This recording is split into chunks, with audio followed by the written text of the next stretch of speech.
Sivanaj and my team number are Arundeva, Nikisharan.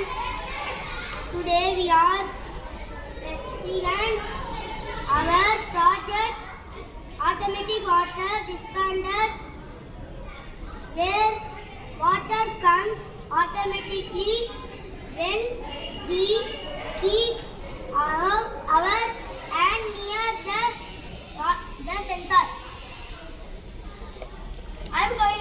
I'm going to explain my project called automatic water tap. This is a smart tap. It gives water automatically when we keep our hand near it.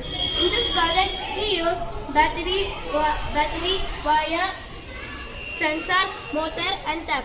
So when we keep our hand near the sensor,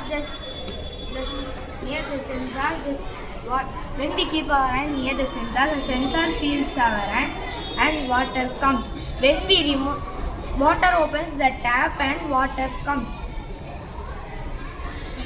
When we remove our hand, the tap closes and water stops.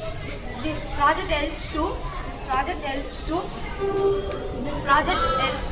stop, save water, keep our hands clean, stop excess usage of water. Thank you.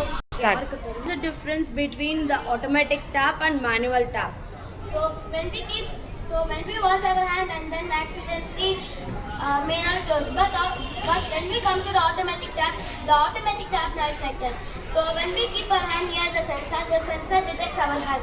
Then it sends a signal to the motor. The motor opens the taps and water comes. What is the use of automatic tap? Save water, stop excess usage of water, and water saves. Thank you.